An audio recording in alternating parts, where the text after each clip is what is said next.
Good to see you. Welcome to the meeting of the Conservation Commission for Wednesday, January 3rd, 2024. The time is just after 5:30. As the recent amendments to the open meeting law allow, the Conservation Commission will continue to hold meetings remotely. Adequate alternative access to the meetings is provided through the Zoom link. As usual, continue to check the city calendar and the meeting agendas for Zoom login information and call-in information. We'll start with a roll call of commissioners. Member Charpentier. Here. Member Cook. Here. Member Gradwell. Yeah. Member Sargent. Here. Member Viteri. Here. Member Bella. Here. And Member Jackson. Here. Right, so we're all here. Excellent. Nice. Good to have the band back together. It is. First up is administrative briefing, Charles. Anything you want to discuss on that? I guess just a general to let everybody know that the calendar for 2024 has been posted. I missed the Juneteenth holiday, so I will be changing the second meeting in July to a later date. So anybody who's planning that far ahead.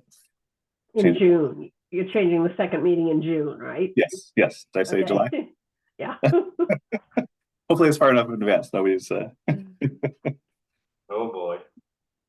other than that, we do have a couple projects that were continued that were not on the agenda since I didn't have 48 hours to get it out. The first of those is NOI 0282969 for 5 Samoset Road. They have requested to continue to January 17th, 2024. And NOI 028, no number signed yet, for 30 Western Avenue. They have also requested to continue to January 17th, 2024. Okay. What number? 30 Western? 30 Western, yep. All right, then we go back. This is the period of the meeting where the public is welcome to speak towards any conservation issues that are not, I repeat, not on tonight's agenda. If someone wishes to speak, you may do so now by hitting the raise your hand button at the bottom of your screen or hitting *9 on your phone or handheld device. We currently have 15 attendees and we have one hand up. Linda McCarriston.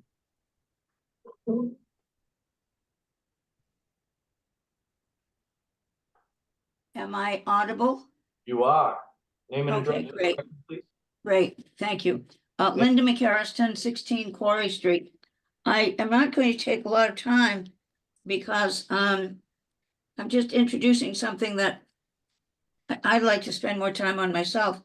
I'm concerned about the extent of the increase in the size of the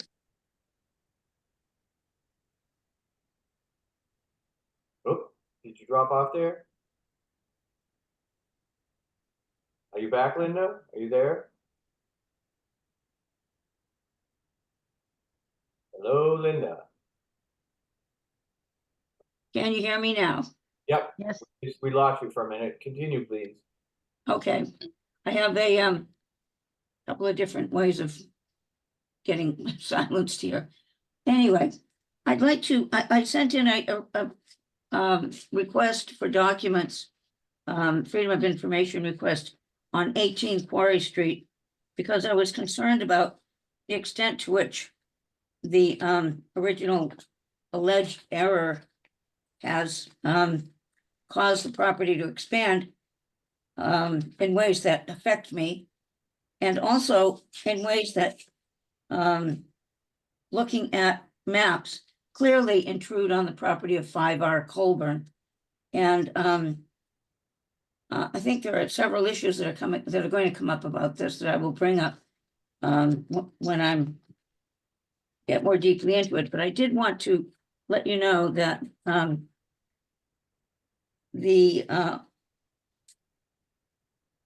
council never contacted 5R Colburn at all with regard to granting Mr. Pittman the right to just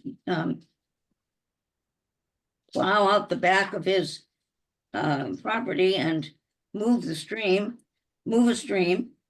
and then fill in the space that he had created by moving the stream. I have here the 1946 original plot map. And so I want to mention two things. The first is that I believe that Mr. Pittman is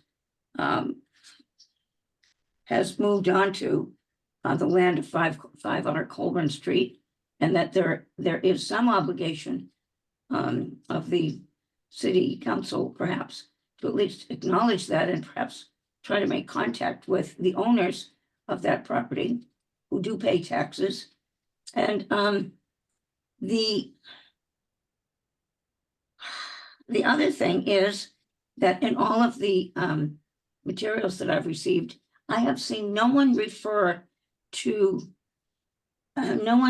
at all to a deed to determine who owns what or where it should be. And there are, it's very simple. The deed has it written out in words, but then you can get a copy of the map, which is the 1946 Olison plot plan map for Quarry Street. And it's right here. It's easy and it's simple. And there are 4 sides to each of these lots, including Mr. Pittman's and including mine. And I have recently surveyed our shared 100-foot property line from the road a few times in an effort to protect my property, in a failing effort to protect it. But I believe that this project with 18 Quarry needs to be looked at again for intrusion into 5R Colburn. And given many of the things written by hand about Mr. Pittman's alleged project in the stream, restoring rocks that he alleges the city used apparently to build the stream, I guess I'd like to request some documentation on some of these assertions, if they're true. I mean, I've been here 13 years, a stream was here, everything was normal, the stream was normal, it acted normal, and apparently from what I understood from neighbors, it had always acted normal. Suddenly, the stream became wrong.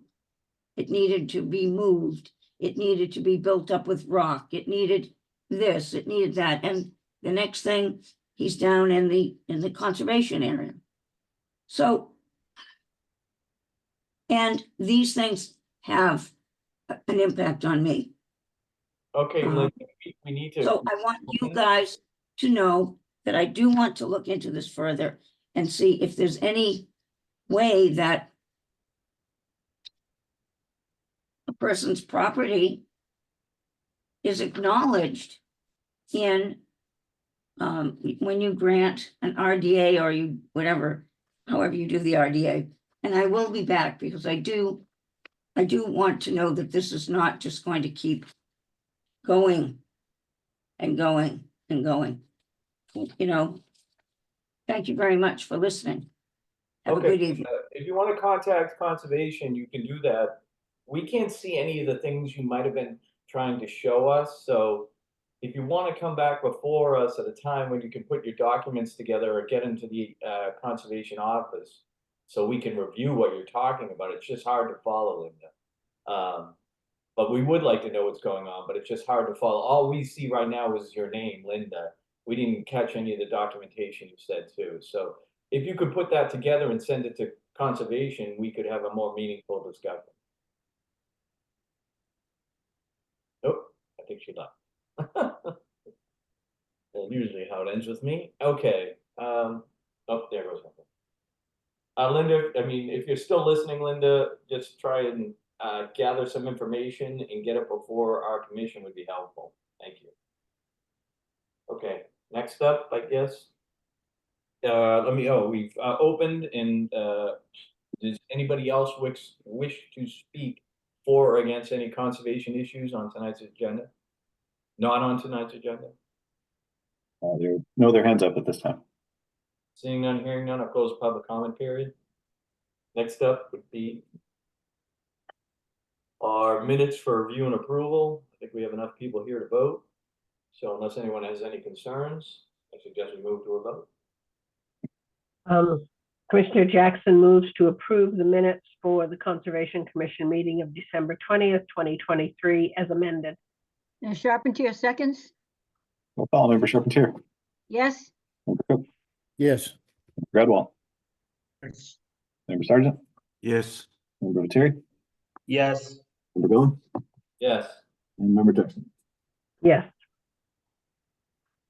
Okay, next up would be to move into continued business. We have notice of intent 0282968 22 Raven Lane. Lori Watson and Susan Dolan of Hawthorne Point Condo Association. Repairs to existing retaining wall and buffer zone to coastal resource area and land subject to coastal storm flowage. Lori Watson and Sue Dolan previously continued this project to 3/6/2024. Okay. That was already continued. Right, I said it's proceed. I'm sorry. Yeah, sorry. I was looking ahead. I usually do screw it up, so it'll happen sooner. Next will be amendment 28/028/2707, 1 Folly Point Road, Barry Goldman and Margaret Franklin. Amendment to reconfigure the footprint of the structure in riverfront area, extension of OOC, and for 0282707. Joel Favazza at Seaside Legal Solutions representing has also previously continued to 1/17/2024. Next up would be notice of intent 0282976-717 and 28R Magnolia Avenue, How Mag LLC. Construction of a 26 residential subdivision in riverfront area and buffer zone to bordering vegetated wetland. Evan Gavandaran representing of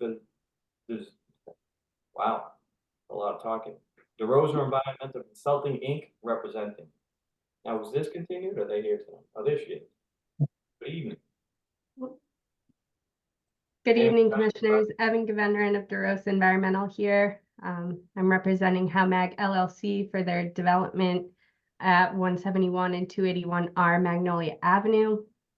Also on the call is Mr. David Kelly from Meridian Associates. He's the project engineer. And we have Mike DeRosa from DeRosa Environmental also on the call, as well as Wayne Finnegan and Chris McCarthy of Howmag LLC.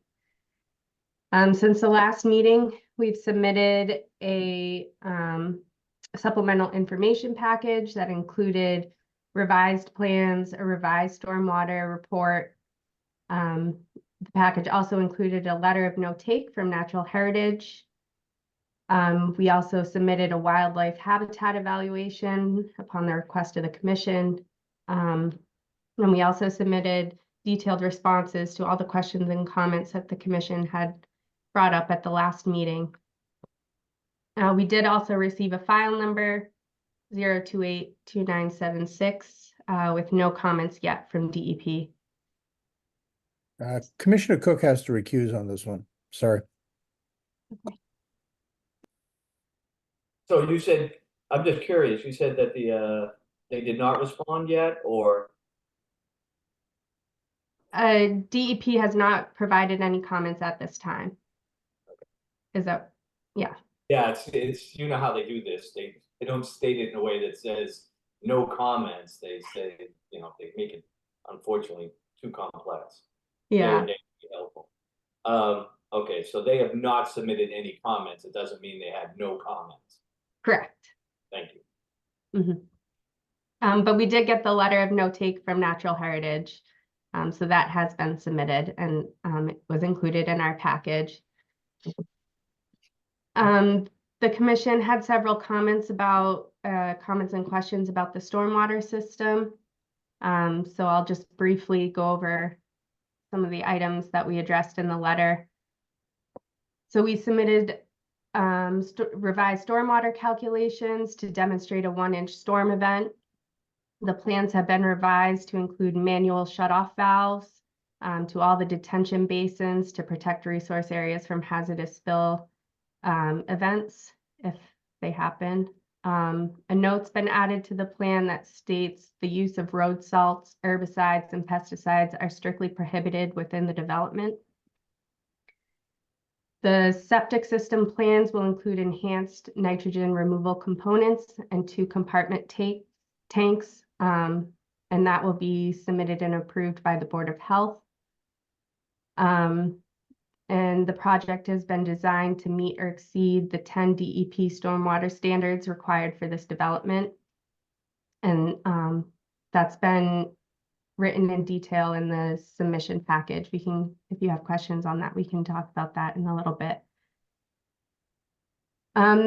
We also addressed a comment that the commission had in relation to certifying the vernal pool. We've talked to the project proponents and they are willing to certify that the swamp as a vernal pool if the commission so chooses to add a special condition to the order.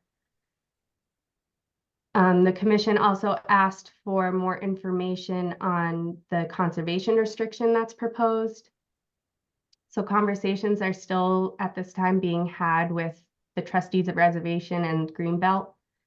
So we don't know exactly who will take over the management of the conservation restriction, but both the Gloucester Planning Board and Natural Heritage have required that the land that's placed in the conservation restriction be held in its natural condition and undisturbed condition, open to the public for passive recreation in perpetuity, and will prohibit residential use or development for private accessory uses. So when that conservation restriction process happens and we know we're going to work with, the trustees or Greenbelt, we'll make sure that that language is written in the CR. We also submitted a in-depth alternatives analysis that was requested. And I do want to share my screen if I can.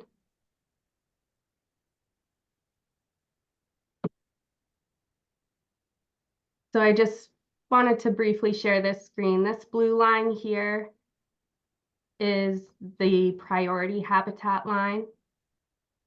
So everything over here is designated as priority habitat. This yellow line is the 100-foot buffer zone to the BVW.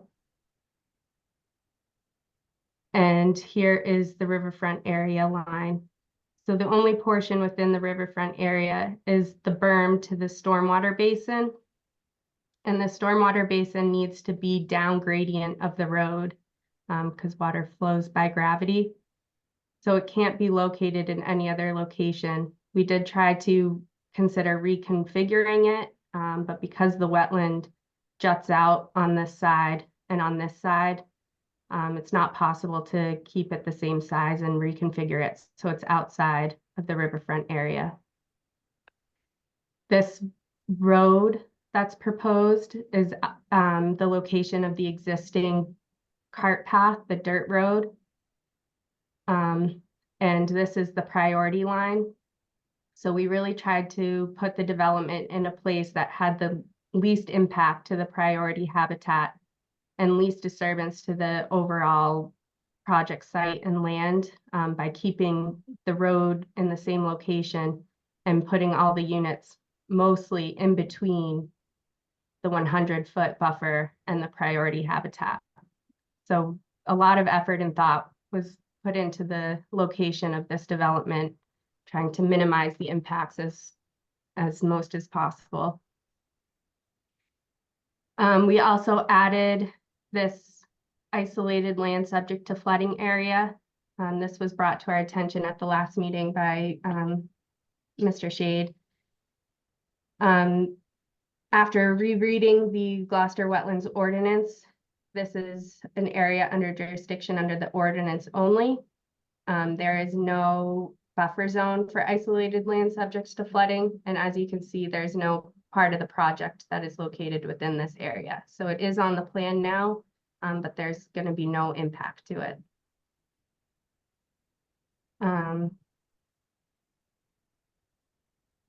That's a brief summary of everything that was submitted without going into too much detail. So in order to keep this short and sweet, I thought I'd open it up for questions from the commission at this time. Okay, Evan, for the most time, most times what we do is we're gonna open up to the public first and see what they have to say. Okay. So take notes as they come, and then we'll recap at the end if that works for you. Okay? Sure. Okay, so anybody in the public who wishes to speak for or against the project at, or I screwed this up again, 171 and 281 R Magnolia Ave, may do so by hitting the raise your hand button at the bottom of your screen or hitting *9 on your phone or handheld device. We currently have 11 attendees and one hand up. Camille Vicente. Hi, yes, can you hear me? Yes, we can. My name is Camille Vicente, 158 Essex Ave. I've been following another cluster development and saw some parallels with this project, so I just wanted to share my concerns for the Magnolia Ave cluster. The NOI for the project makes it clear that the delineated bordering vegetated wetlands is a vernal pool habitat. I just wondered if you would outline on the map exactly where that vernal pool habitat is. Is it all of that swamp area that's west of the project? In the letter from DeRosa Environmental on December 29th, they state that the resource is already jurisdictional and protected and therefore has no plans to certify it. You just mentioned that under a condition you would certify it. Since it's clearly a vernal pool, as outlined in the habitat evaluation, will the Conservation Commission require certification? And if not, will you still treat it as a vernal pool in regulations and thus be considered an outstanding resource water? This is an incredibly sensitive habitat. Thus certification should be required, or the project should treat the bordering vegetated wetlands as certified, both with the same end result of affording maximum protection of that vernal pool habitat. As noted in the guidelines for certification of vernal pools from the Division of Forestry and Wildlife, vernal pools are not certified. Vernal pools that are not certified may also be protected by local conservation commissions or the DEP if credible scientific evidence is presented prior to the end of the appeals period. Significant credible evidence, scientific evidence is present in that habitat evaluation. And since it's clearly a vernal pool and the project is treating this as a vernal pool with the outstanding resource waters, I'm wondering if the BMPs must be moved outside of that 100-foot buffer from the bordering vegetated wetlands, as reflected in the Conservation Commission comments from the last meeting, referenced in number 6 from the applicant letter. Am I correct in that infiltration basins 1, 2, and 3 are BMPs? The applicant responds with, we agree in the comments, but the BMPs have not been moved 100 feet away, and therefore Stormwater Standard 6 would not have been met for vernal pools. Table CA2 Standard 6 should be revisited again, as BMPs cannot be within 100 feet and need to be moved. Additionally, the outstanding resource waters are regulated under state surface water quality standards and would have no new stormwater discharge to the vernal pool. The letter on December 29th mentions discharges to the resource area, and the maps show proposed emergency spillways. If treating the bordering vegetated wetlands as a vernal pool, as it clearly is, The stormwater management plan would need to be redesigned so that the BMPs are outside and they do not drain into the vernal pool. I wanted to thank everyone for their continued attention to these issues. And that's it. Thank you. Thank you. Anyone else wish to speak for or against the project may do so again by hitting the raise your hand button at the bottom of the screen or *9 on your phone or handheld device.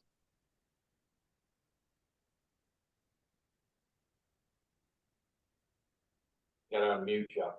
Yep. Thanks. There are 10 other attendees and no other hands are up.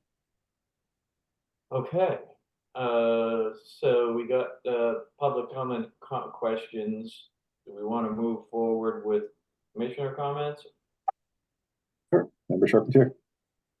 I'd like to hear what the rest of the commission, how the rest of the commission feels about the comments that were just made about the vernal pool. And it seems like there's some work to do there. Member Cook. He's Oh, sorry. Recused. Yep. Member Goodall. I have no comment this time. Member Sargent. Thank you for the thoughtful and meaningful responses to concerns that were expressed at the last meeting. I would like a condition that any vernal pools be officially certified for their better protection. And thank you for agreeing to a prohibition on the use of pesticides, herbicides, and road salts. Given that habitat enhancement is an important component of this project, I would like an extended monitoring period for the mortality of vegetation from a period of 3 to maybe 5 years. And lastly, any dewatering must be adequately treated before being discharged. Thank you. Member Viteri. First of all, I'd like to wait. I'd like to see what DEP comments are, and I don't know what the timeline is on the expectation for that, but I believe we just today or maybe yesterday got the NOI number assigned, so I think it's going to be some time before we hear from DEP.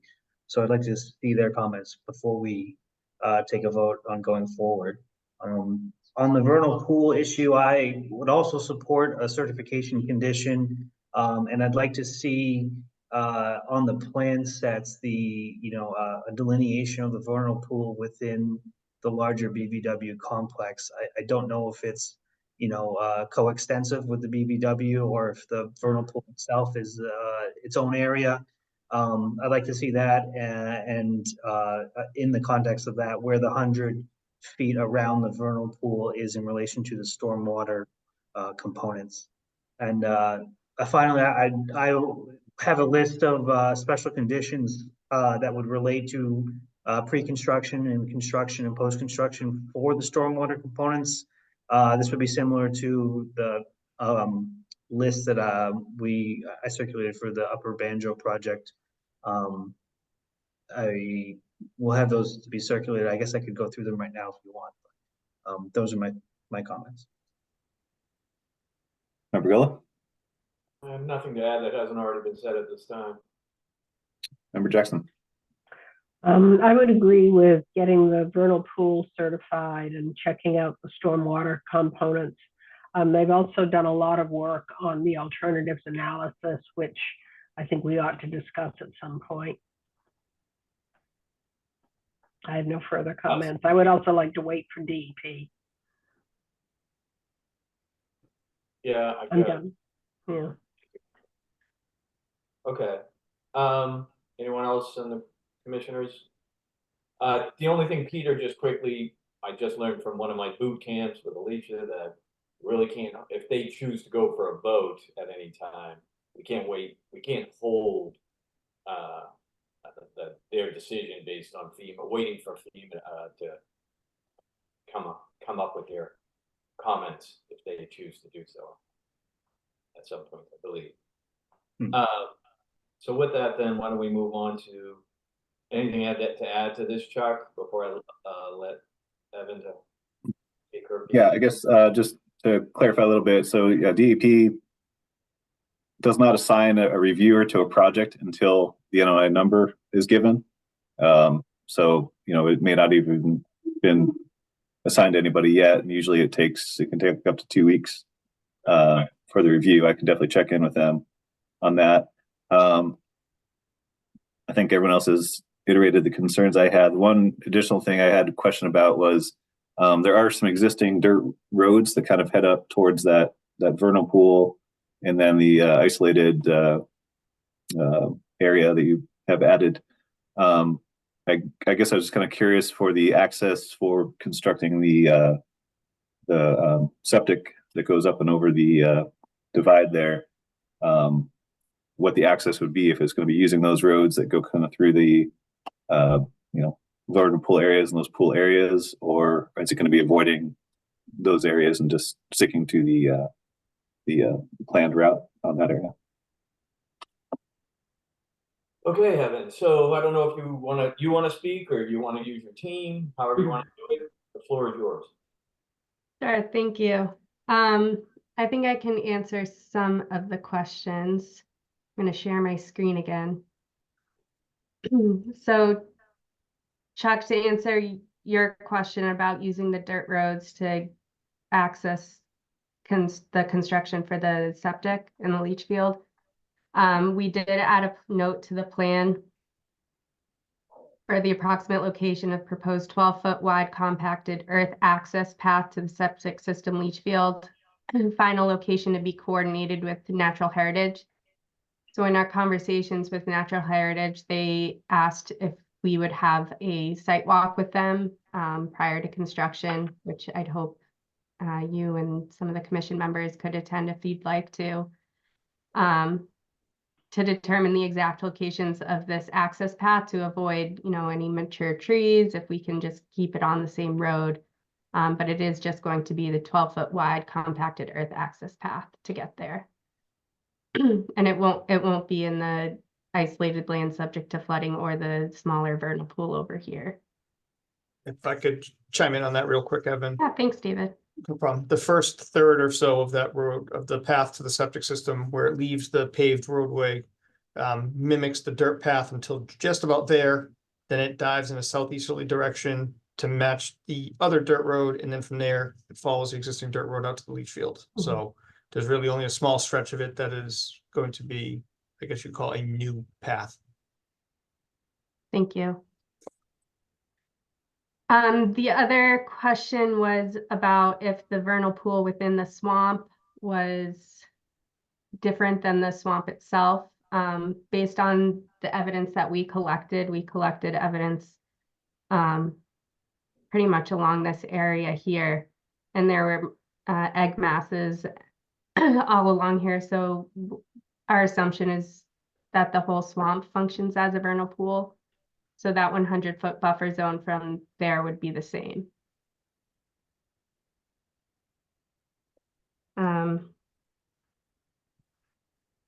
David, do you want to talk about the stormwater management BMPs at all, or okay. Yeah, I can real briefly.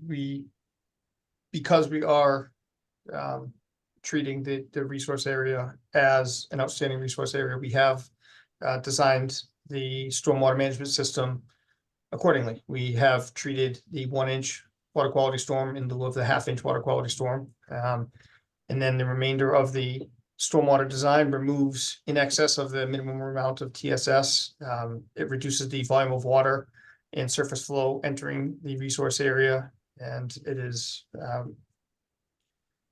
meeting and actually exceeding the DEP requirements for the stormwater management system on all the aspects. So there is a benefit in this, the water discharged from the stormwater management system into the resource area.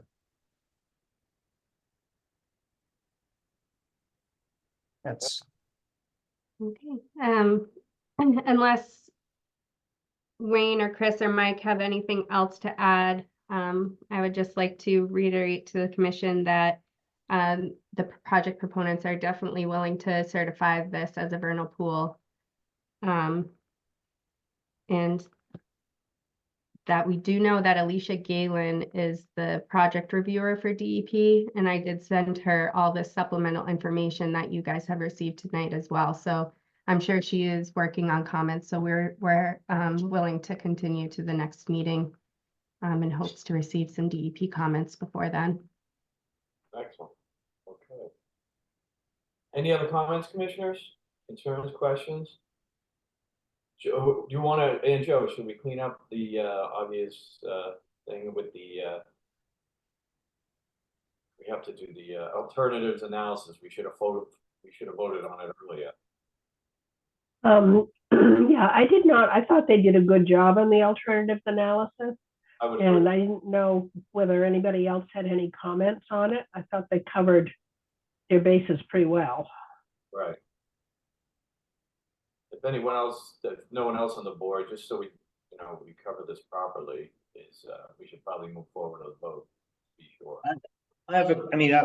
On this, this is more of my lack of familiarity with this process here, but on this vote for alternatives, are we endorsing the chosen alternative and, excluding the other ones? I guess what's the function of the vote here? It's to approve. Well, go ahead, Rob. Well, basically to approve the alternatives that they've provided to us, showing that either there isn't or this is their best option for the environment in our favor. But we don't always have to agree with that. That's why we're voting. And that they have done a thorough job in addressing the alternatives. Sometimes clients come in with just, it's either do it or not do it, and that's not an acceptable alternatives analysis. Mm-hmm. This was pretty thorough. It was. I guess I have a question is whether, given that the extent of the vernal pool, and the fact that, a significant portion of the roadway and some of the houses are located within 100 feet, can this project even comply with the DEP stormwater standards? You can answer that. Evan, if you're up for it, or your team, you want to answer that? David? Yeah, no, the project does comply with DEP stormwater management standards. We've treated as I previously said, we treated the area as an outstanding resource area, and we have designed the system accordingly.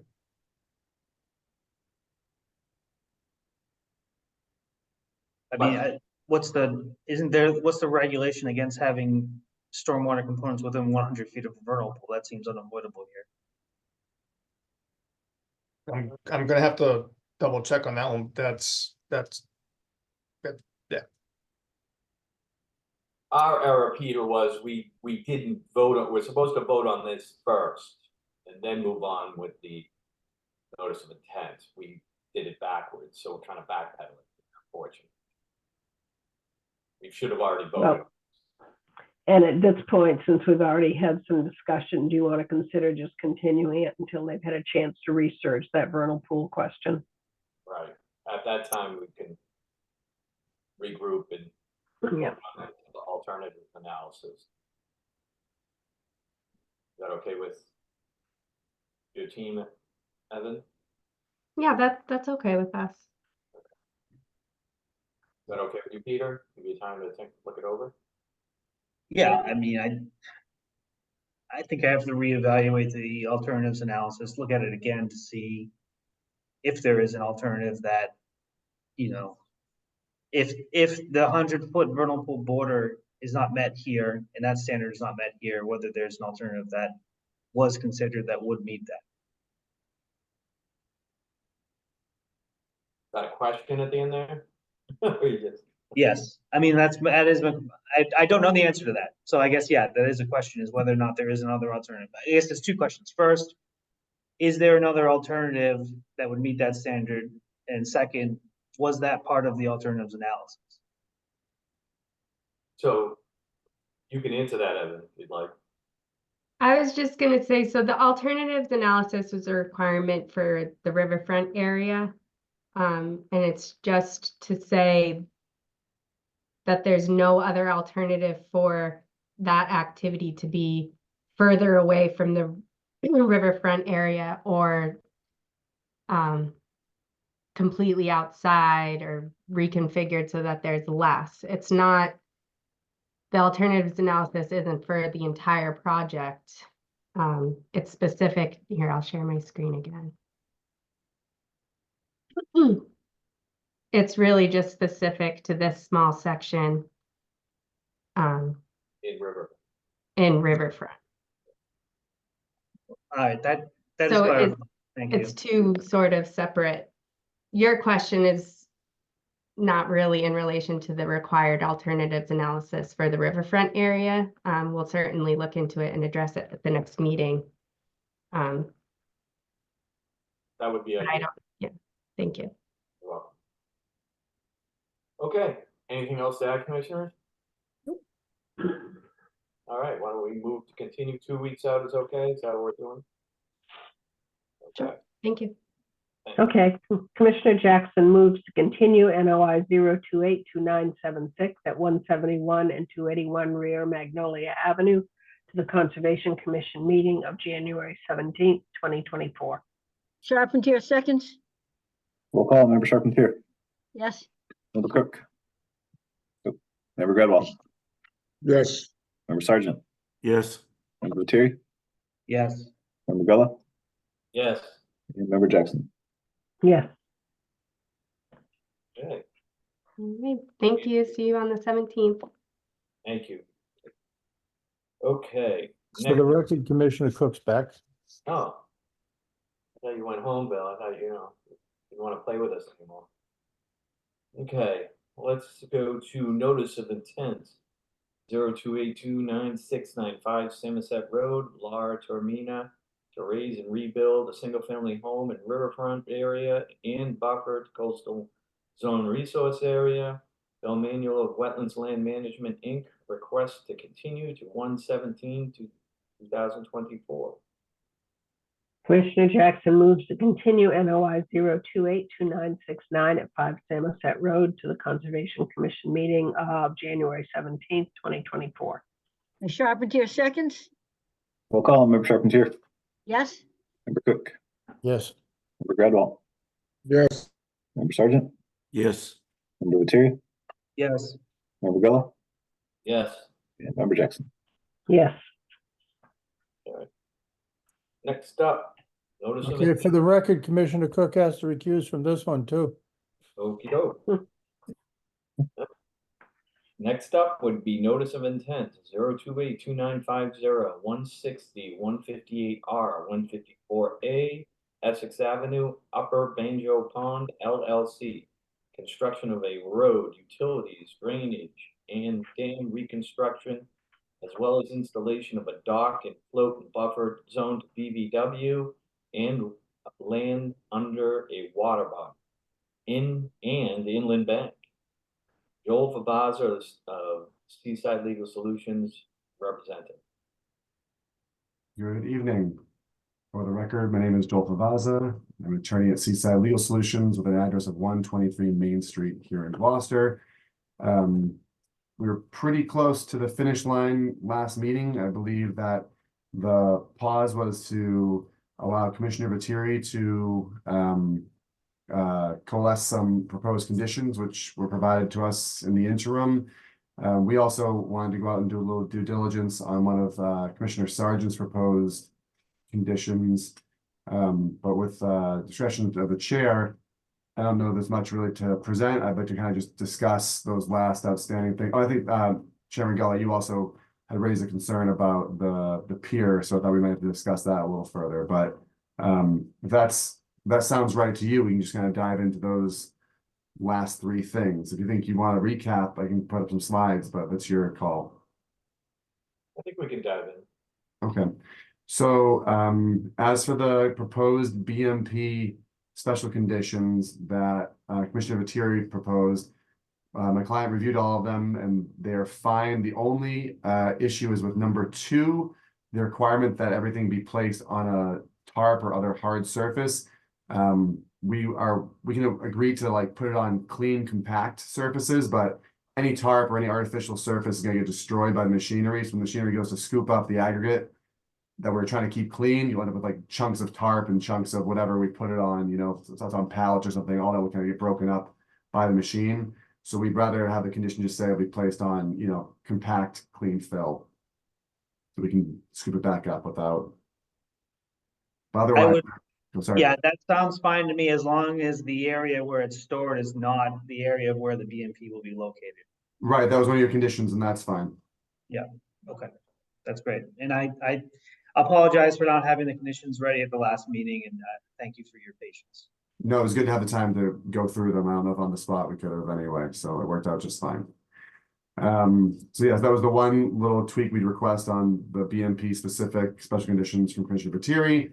As to Commissioner Sargent's request for road salt, so we've done a little bit of homework. I've contacted a few plow folk, and we can't seem to find a workable alternative to salt. And as you know, this entire development heads uphill, loops around, and heads back downhill.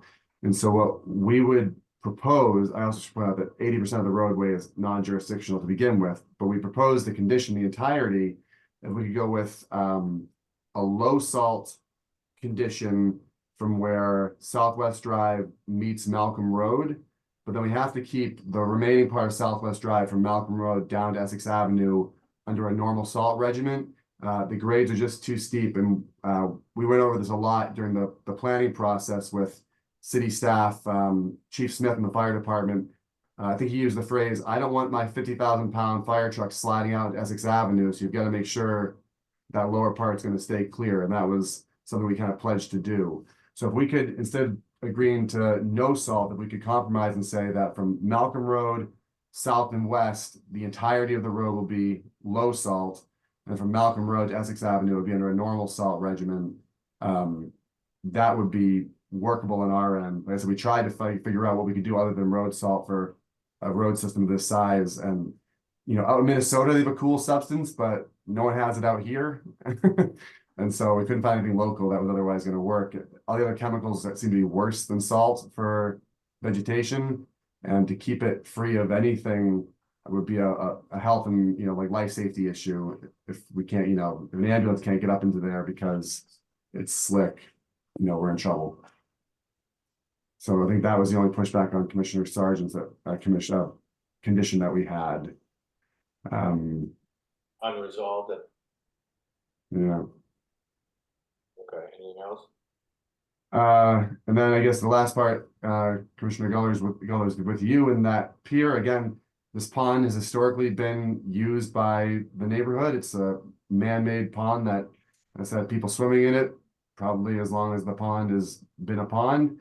I know that one of the chief complaints on the northern edge of Butters about how low the water has gotten is that the lilies have come up and made it difficult for the residents to enjoy the pond like they used to. And they're certainly expecting to resume their enjoyment once the pond is brought back up to the level we're proposing. And so that'd be kind of silly to say that the people on the south side can't jump off a pier and swim around or put a kayak in, but everyone on the north side can keep doing it as they've done for decades. So we're hoping just to have the pier be okay, keep the restriction that it's non-toxic materials, keep the restriction that it's hand-powered watercraft only, and keep the condition that it gets, you know, removed seasonally every year. Anything else to add? I think those are the three loose ends, and just hoping we can get to an agreement on those. Okay. So I'll open up for public comment. Anyone in the public who wishes to speak for or against the project at 160, 158R and 154A Essex Avenue may do so by hitting the raise your hand button at the bottom of your screen or hitting *9 on your phone or handheld device. We currently have 12 attendees and one hand up. Camille Vicente. Hi, can you hear me? Yeah, name and address for the record. Great. Camille Vicente, 158 Essex Ave. I'd just like to reiterate what I brought up last time in regards to the certified vernal pool delineation. CVP 8194 has not been officially delineated by the Division of Fisheries and Wildlife, which is required per Wetlands Protection Act 10.57 2A6. The boundary of a vernal pool habitat is that which is certified by the Division of Fisheries and Wildlife. The applicant's consultant has wrongly delineated the border at a lower elevation of 120.5 feet, making the vernal pool appear far smaller on paper than it is in actuality. Even after heavy rain off-season, that proposed border is submerged in water. Spring inundation averages an elevation of 124 feet as it is in the ORAD. The delineation is in question. The ORAD is expired. Further review is necessary. I ask the Conservation Commission, do you have any update on the official boundary of the certified vernal pond from the Division of Fisheries and Wildlife? Can there be a third-party review? In regards to the stormwater, the applicant states he does not have to submit a stormwater report as the BMPs are now outside of the 100-foot buffer of his consultant's vernal pool border. Yet Table CA2 Standard 6 is required if, quote, stormwater discharges near or to outstanding resource waters, including vernal pools. Yes, the applicant rerouted the BMPs, so they no longer go to the outstanding resource waters, yet the BMPs are still near, within the buffer of the isolated wetlands, and one of them is uphill from the certified vernal pool. The BMPs are as close as they possibly can be to a delineation in question. Surely this is near the outstanding resource waters. Will the applicant need to resubmit the stormwater report? If not, I'd like to ask the Conservation Commission, what factors have you considered when deciding if the stormwater discharge is or is not near the outstanding resource waters? In conclusion, to ensure protection of the outstanding resource waters, the stormwater report must be revised, and only once the certified vernal pool boundary is in hand can BMP placement be determined if within the jurisdictional buffer of the isolated wetlands. These wetlands have a documented vernal pool breeding habitat since 2011 and were certified in 2021 prior to the planning board approval, leaving plenty of opportunity to design a project that meets the regulations put in place to protect this habitat. I thank you all for your continued attention to these concerns. Thank you. Anyone else wish to speak for or against the project at 160, 158R, and 154A Essex Avenue? There are 11 other attendees and no other hands are up at this time. Okay. Before we move on, this is more an issue with our commission. I think these projects are pretty big in the future, not this one, but I think we need to, as a commission, get to move more towards, for these larger projects, getting, second, third party, some other review board to take a peek at these. These are big projects that we don't want to miss anything in really sensitive areas. So that's just my little blurb there. Other than that, if you want to speak towards Ms. Vicenti's comments, you're welcome to do so. Sure. So just to reiterate, the resource areas on site have been delineated by a trusted wetland scientist, Bill Manuel. The vernal pool was further delineated by specialists at Norse Engineering. And then we had the hydrology calculated as a third cut at this by the civil engineer who did the rest of the work on the site itself. So this vernal pool issue has been very extensively studied by the team.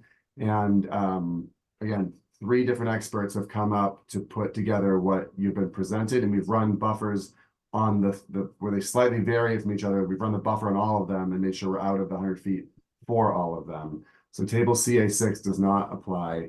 And I just want to correct the record. We never said we were not required to provide a stormwater report. In fact, you have a peer reviewed, to Mr. Guller's point, all the stormwater reports have already been peer reviewed by a city hired third party engineer. All the BMPs have been, and the hydrology for those have been peer reviewed also. The only thing that's not been peer reviewed was the alteration of the shape of the third BMP, but otherwise its capacity, its inflow and its outflow have not been adjusted, so the stormwater calculations remain the same. And again, those were all peer reviewed. So this has, more so than other projects, despite it being prior to getting to the commission, these issues with the BMPs have been reviewed. As the wetland, the vernal pool, we've been through the process with this commission to make sure that it's been triple checked by a wetland scientist, a vernal pool specialist, and a civil engineer, and you have all their results on the plan, and we are staying sufficiently away from the vernal pool. The last point there is we did talk about previously, hopefully it's in the notes, putting a condition on that path as it passes within 100 feet of the vernal pool, to put some wooden posts and signage saying, you know, do not leave past protected vernal pool, you know, that way, that sort of thing. Otherwise, that's all I have to say about the comments tonight. Okay, why don't we go down the list for commissioner comments? Carpenter, I'm good with this. Member Cook, is recused. Member Gredwell, No further comment. Member Sergeant, I will not be voting for this project as it's presented. The previous development project found that they could do it safely without using road salts. If you did more research, you would find out that road salts are deadly to vernal pools and amphibians that are in that. In addition, there's some question as to the delineation of the vernal pool itself, and I'm wondering if a third-party review of the delineation of the vernal pool would be warranted to try to resolve that issue as well.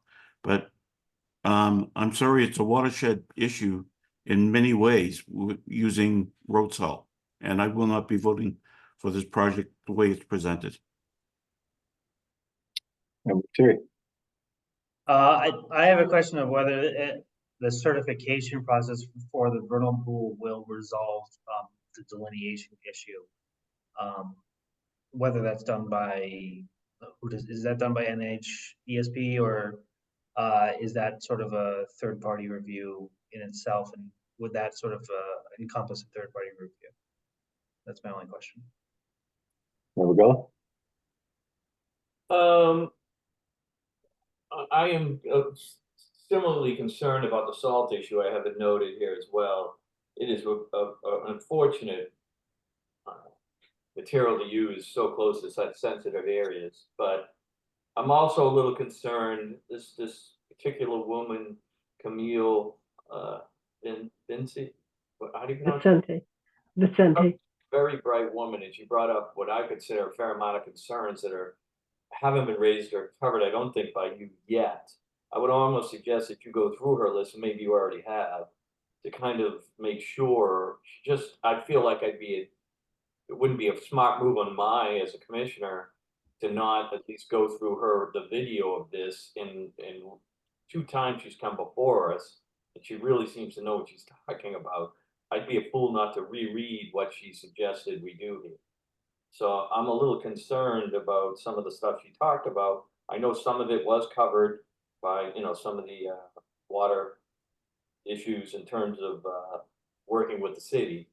And I don't want the fire department to worry about their trucks, but we're not here to worry about their trucks. We're here to protect the environment, unfortunately. So that's my feeling. Member Jackson. I agree with Mr. Sargent's points. I am concerned about the vernal pool, and I'm concerned about the road salts. I'd love to hear your comments, Chuck. Yeah, so I did check in with, I guess, as I mentioned in the last meeting, I think I did have concerns with the field delineation when I went out afterwards and saw that it seemed like the inundation was beyond the flagging of the vernal pool there. They did go ahead and do the engineering model, but I asked the city engineers, and that's not something that they it's not in their wheelhouse to review that type of analysis. So if we wanted to, have a third party, look at that analysis for the engineering of that vernal pool, to look at the calculations for the soils as well as the groundwater coefficients, that sort of thing. We could also have a third party, do another analysis of the field boundary of what they think that vernal pool is. I think that could, at least put minds at ease at what, the actual boundaries of that vernal pool are. I don't know that that will alleviate Member Sergeant's concerns with the salt though. Could a third-party reviewer weigh in on the road salt issue as well?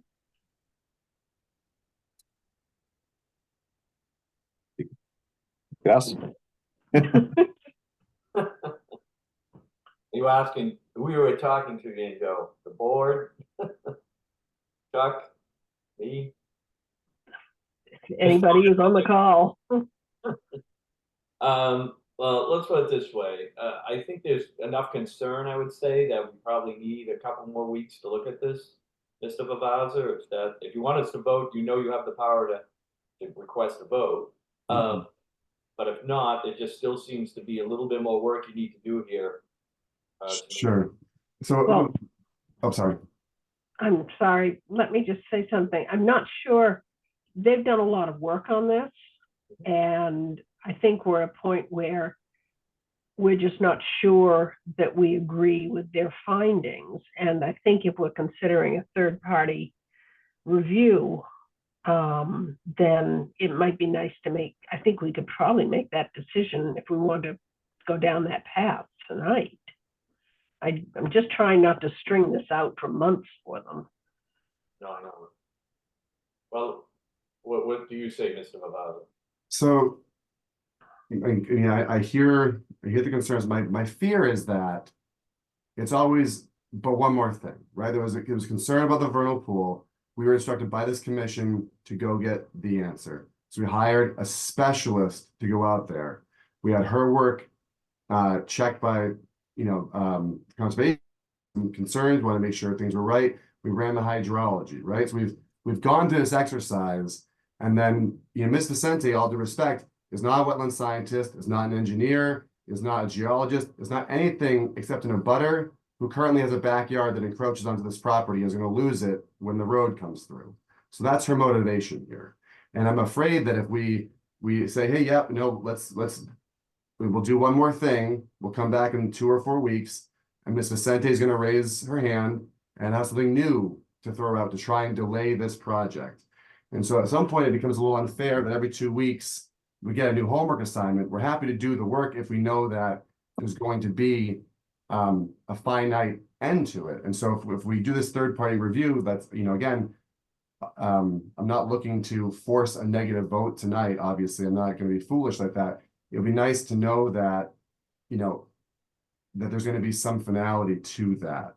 The other, alternatively, I'm talking to my client. If you let me just throw one slide up. So just to, when it comes up, hold on, sorry. So again, everything that's in gray is non-jurisdictional. So the only bit of the roadway that's jurisdictional to this body is from here to here. If you would agree to us taking a no salt condition for the portion of the road that is jurisdictional, which is only this section, we could take that condition because the rest of the roads outside your jurisdiction anyway, and that, would be beyond typically what you could condition. So if we want the no salt condition only to apply to the road that is jurisdictional, we can agree to that tonight. And if that gets us over the finish line, then that's fine. Because again, we're really trying to get this project moving forward. If you're looking for a greater no salt restriction beyond the conservation's typical jurisdiction, we can't agree to that because there's just too much hill. This whole section here is hill. It's hill through here. Like we cannot be, agreeing to that. But we would, if you want a condition inside the jurisdiction of your commission, we'll take no salt and we put little markers that tell the truck, when you get to this marker, turn the spreader off, and that spreader doesn't turn back on till you get to the next marker. And the same thing, when you go around the loop, you come back out, shut that spreader off, get through the sensitive part, and turn the spreader back on when you're past it. If that works, we can get this done. I don't think that's an accurate description of our jurisdiction. The areas that are in gray on that map that aren't, physically within our jurisdiction is if activities on there ultimately flow downstream into a vernal pool, it becomes within our jurisdiction. Those are activities that have the potential to alter a resource area, so we would have jurisdiction. With all due respect, that's what the buffer zone is. Once you are past 100 feet, so to use an extreme example, if I'm 105 feet from a wetland, I can do something terrible. But because I'm 105 feet back, I'm not in a buffer zone, I'm not in a resource area, you guys are stopped at that line, right? And so I appreciate what you're saying. That's why we were willing to do this. If we have to get down to the no salt condition, your jurisdiction is over the part of the road that is within 100 feet of a wetland. Once we get to 101 feet, again, like there's a lot in this application. Again, it's hundreds of thousands of square feet of forest that you typically wouldn't be able to protect with your jurisdiction that we're willing to, double restrict, right? We restrict it through planning, we were going to restrict it through the conservation also, right? There was a lot of extra here, but if we got to get down to this kind of nitty gritty to get this done, then we can take a no salt condition, but it has to be limited to what your jurisdiction is. And for you to try and restrict, beyond 100 feet from a wetland is kind of definitively outside your jurisdiction, it's just not what you're allowed to do by the state or local ordinances. It's quite common. I'm gonna point you to 310 CMR 10.02 2D. Activities outside the area subject to protection, that includes outside the buffer zone. It's not subject to regulation under the Wetlands Protection Act unless and until that activity actually alters an area subject to protection. So that means that even beyond the 100 feet, we would have jurisdiction over an activity if it results in an alteration to a wetland resource area. Right, and this would not be altering the wetland resource area, is what I'm saying. Well, if there's salt getting into a vernal pool, that would be an alteration, I think. But the salt doesn't get into the salt, everything flows down toward the pond. Salt will end up in the BMPs, which have been designed to handle road salt because they're roadway BMPs. And the BMPs all make their way down to the pond. And again, the pond is millions and millions of gallons of water, right? So the stormwater stuff has all been, again, peer reviewed at the planning board stage. None of this road salt gets into the vernal pool. Everything goes into catch basins, into BMPs designed for roadways. And those BMPs lead down to a pond with millions of gallons of water that is replenished by both rainfall and groundwater. And that leads out to the Annisquam River. So that's where all this stuff is going. And again, I would point out that part of Southwest Drive is currently Malcolm Road. That's getting salted routinely, as it is. If it drops below freezing later this week, when we get the snow, that whole area is going to get salted by the city DPW at a normal rate. Essex Avenue is going to get pelted with salt at a normal rate, right? This is what is already kind of happening over there. And what we thought we would give, the non-jurisdictional credit for the whole thing and say, we'll go low salt, right? Use a reduced amount. But to say, and I've actually just pinged Evan from the last, said, how are you dealing with no salt? And she wrote back, we're not sure yet. So I mean, not to be flip, honestly, Commissioner Sargent, if you know of a viable in New England alternative to salt, we couldn't find anyone who knew what could be used, right? It seems like a very impossible condition that's being forced on us because that roadway is going to ice up and it's not going to be passable and it's not going to be safe. And we haven't found anyone in that industry who has an alternative that they carry or could manage.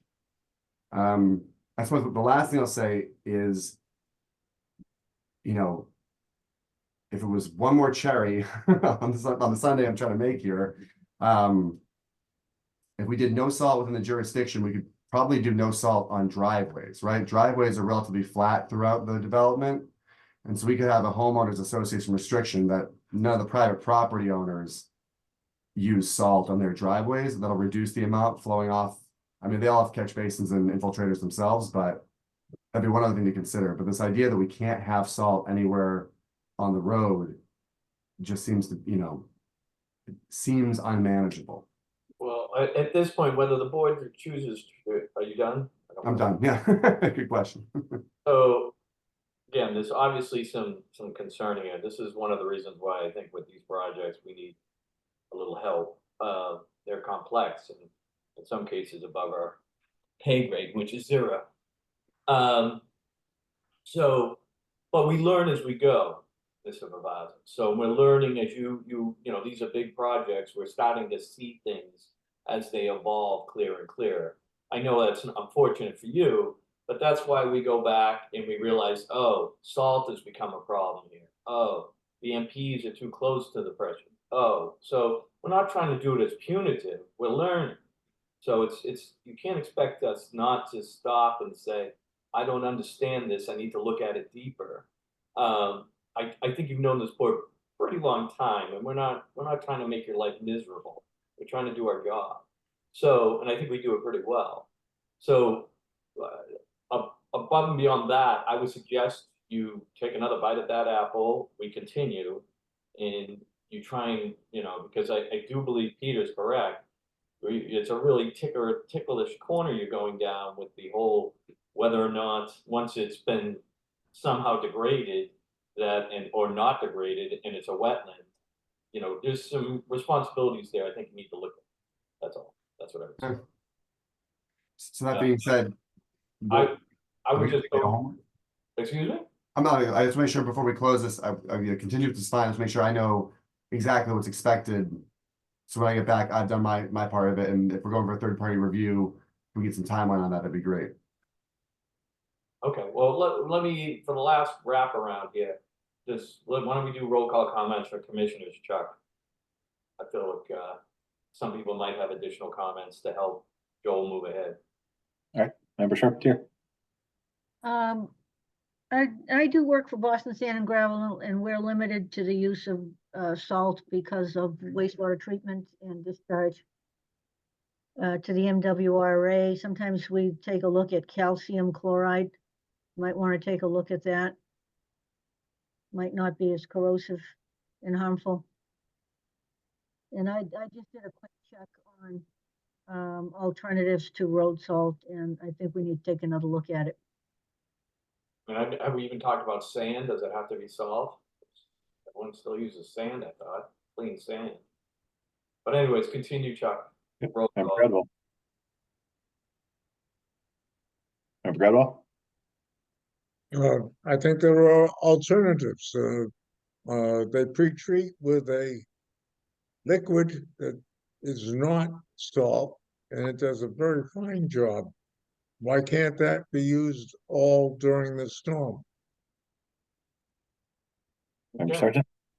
Yeah, mass.gov has alternatives to rock salt, including liquid magnesium chloride. I would appreciate it if Mr. Favaz would also do research on the impact that salt has on vernal pools. Thank you. Terry. I just reiterate my comment about the vernal pools. What are the steps to explore certification of that, and would certification resolve the delineation question that we have short of third-party review? Yeah, it's already been certified. So. I'm sorry, I misunderstood that. I thought it wasn't certified. Yeah, no, this one has been certified. Yeah. Member Gullah.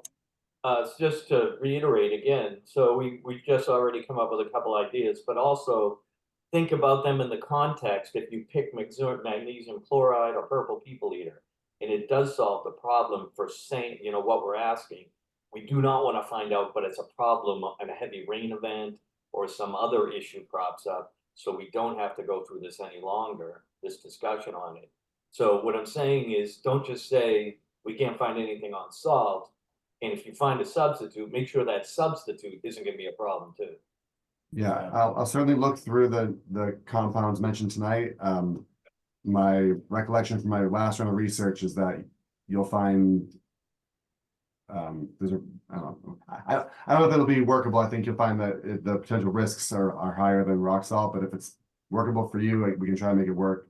Again, City of Gloucester just spent $1 million a couple years ago buying an even bigger salt silo, because that's what the city, it's what, you know, what you guys use to clear our roads is salt, right? And there's a lot of wetlands in Gloucester near a lot of city roads, and they're all getting salted. Yep, and a lot of them are being treated that weren't 10 years ago before they go somewhere, so. You know, that's right. If those chemical compounds are suitable to the commission, we'll take a better look at those.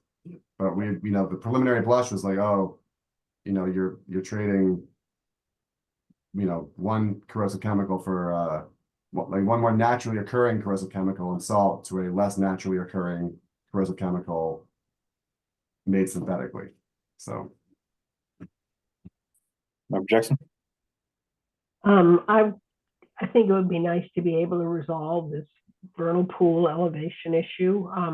It's my understanding that the vernal pool was certified, but at that certification, the elevations around it were determined to be at the 124, as opposed to the current lower level. And there's never been any resolution of that discrepancy. I don't think there was any delineation relative to elevation. I don't think that was part of the certification. Okay.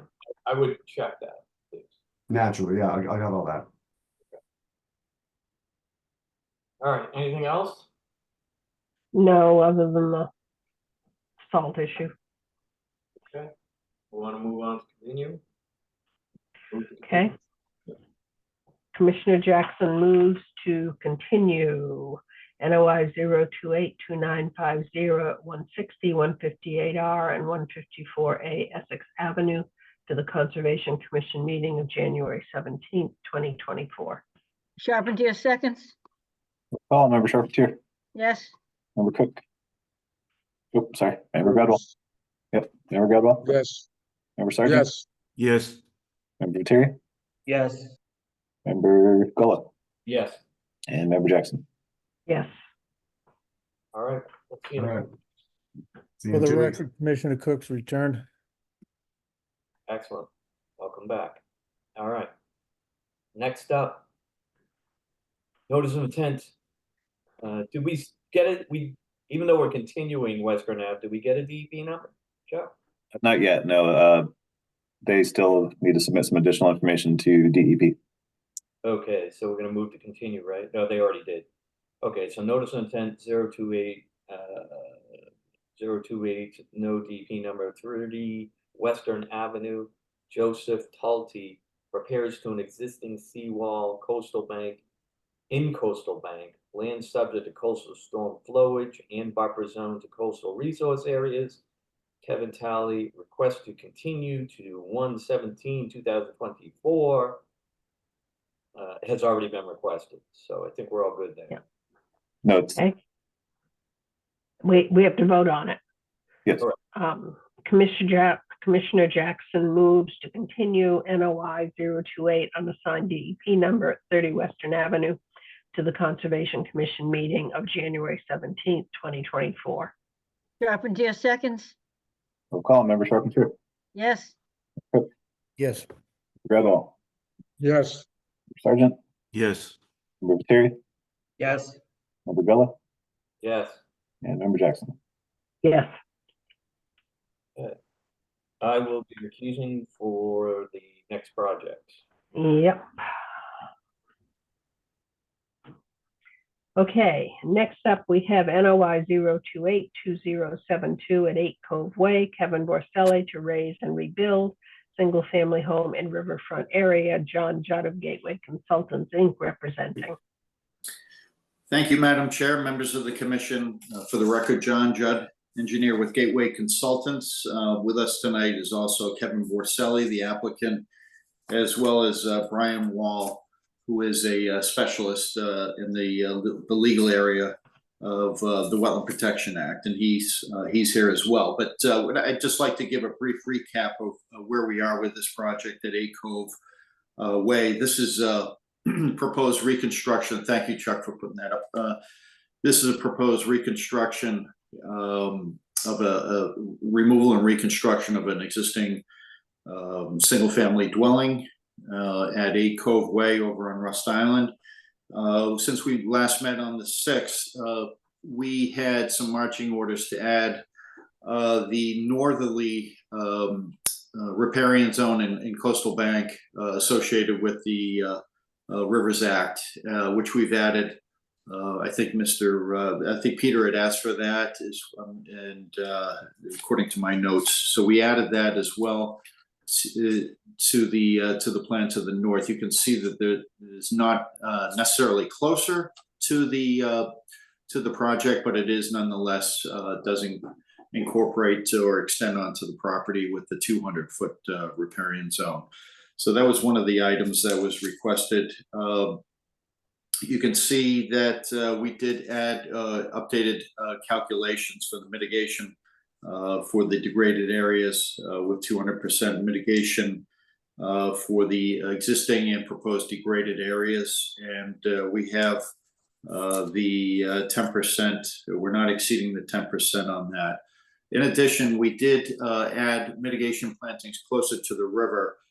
Kevin does own that little strip of land that extends out to his float and ramp, and there's an opportunity there to improve the riverfront even within the 100-foot riparian zone. So Kevin's agreed to do that, as well as putting a roof infiltration for a rain garden there. Thanks for pointing that out, Chuck. So those are some of the items that were requested, and in our opinion, all of the aspects of 1058. 310 CMR 1058 are met inclusively.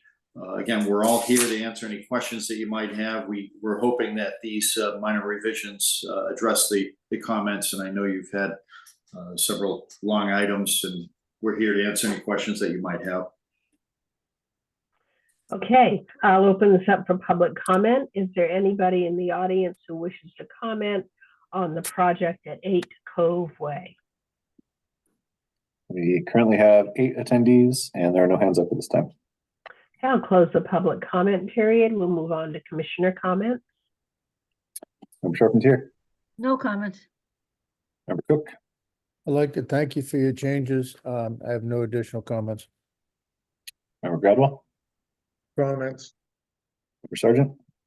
Thank you for adding mitigation plantings closer to the river. And I also note that treating stormwater from roof runoff may also be considered as additional mitigation. There should be a 2-year monitoring for the mortality of mitigation plantings, and there also needs to be a continuing condition that prohibits further alteration within the mitigation area. All dewatering must be adequately treated before being discharged, and because this property is served by an on-site wastewater system, the health department must approve the building permit. Period. I think you need a little bit more mitigation than just the 2-to-1 for the 625 square feet. I'll explain my reasoning. I think you're not complying with 2 of the redevelopment criteria. That would be 10.58D because your deck work is going towards the riverfront on the northerly direction and on the easterly direction. And you're also not in compliance with the criteria 10.585E because you're above the 10% of degraded area on the riverfront. So I think your 2-to-1 mitigation amount right now is the mitigation that satisfies the non-compliance with criteria E, but I think you need an additional amount of square footage of mitigation for the non-compliance with condition D. I don't think it's another 625 times 2. I think it's only the amount of the deck of the proposed new deck that is towards the river of the existing deck on the northern and the eastern sides. So I think it's some amount that's smaller than 625, which I think is the 625 being the new proposed work expansion in the riverfront area over existing. So it's some smaller amount, but I think you're going to have to be above 1250 square feet for that. Member Jackson. I agree with Mr. Viteri. DEP considers the degraded land not what you're adding to what exists there, but includes what already exists there to be degraded. So you are above the 10% mark. So you need to mitigate both for increasing the expansion and this gets so complicated, and for going towards the riverfront. It's kind of a double jeopardy in some senses, but DEP is treating these as separate standards and requiring mitigation for each of them. So just to finish up, I personally would lean towards considering the rain garden, the betterment, the improvement of the riverfront area. I think that's fine. And then put the mitigation towards either D or E, and then further mitigate for the other. I think you've done it for the net increase. Now we need to add mitigation for moving towards the river. And I would agree with Mr. Viteri on the northern and eastern sides, and the western side looks like it might be a little bit closer. That's something you'd have to kind of look at and measure.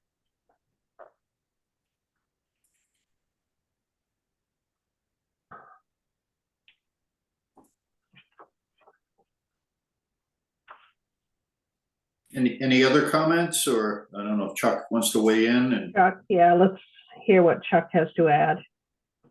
Yeah, no, I think you guys covered that. It's again, there's different riverfront, different areas. It's to kind of promote, reducing the expansion of stuff within the riverfront area, but then also separately to, reduce the expansion towards the actual resource area. So that's why there's two separate, those two areas are two separate mitigations. I do think that, the mitigation plantings that are closer to the river, I think that's better than mitigations planted closer to the house. So to me, that is better than if you put stuff closer to the house. So, I could see, that counting is a bit more than if you did stuff closer to the house. But I agree. It seems like you've mitigated for the overall expansion, but maybe need a little bit more for the expansion towards the riverfront. Yeah, at a 2-to-1 ratio. And so just so I'm clear, basically what Peter had requested is the portion of the deck that's proposed to go easterly, that extension, it's about 5 feet further in that direction, not necessarily the westerly side, but or the northerly side, but toward the east. Peter, correct me if I'm wrong. Well, there's the east and there's the north. That's where you get into the sort of 90-ish degree turn of the river.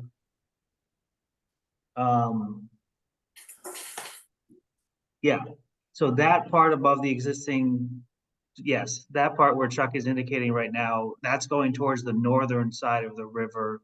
And then there's another bend. I mean, it's there's two dimensions where the river is, because the river makes that 90-degree turn. So there's an easterly component and a northerly component. Only the part that's going further than the existing deck, I think, is what would need to be mitigated. Okay. We're not talking, like you had indicated, we're not talking a lot of area, so we can make that work. I know Kevin's very interested in this, but he's more anxious to get this thing going and approved. So I think adding that additional, and Kevin, we're talking about probably less than 500 square feet of additional, if we're talking about going the expansion from the easterly and northerly side of that existing deck. Unless you have an issue, I would agree to that, and we can make that, make that minor modification on the plan.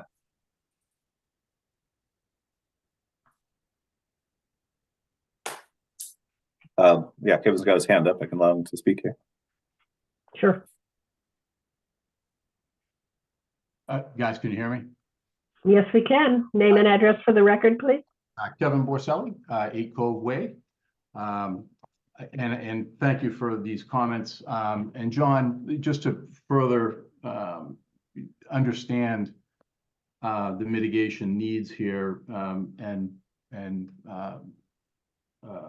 you know, Commissioner Jackson's comments there.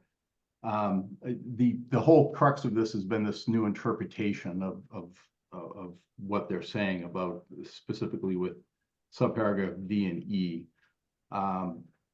What I'm trying to understand is, as it's redevelopment and we have a small addition of square footage and obviously what would be a modern home here versus it was a smaller home that was built in 1962. What you're saying is we don't have to mitigate for the entire square footage of the home in Riverfront. Am I understanding that correctly? That's correct. You need to mitigate for the expansion of the home within Riverfront. Right, which is 620. Right, and you've done that. Okay. But you also need to mitigate for, and again, it counts some of the same parts of the house, for those parts which are moving closer to the riverfront. For the various other paragraphs is what you're saying. Yeah, and you don't need to count anything that is replacing previous structure, but Okay. you need That was to my next concern. Understood. count all of that which extends beyond the original structures.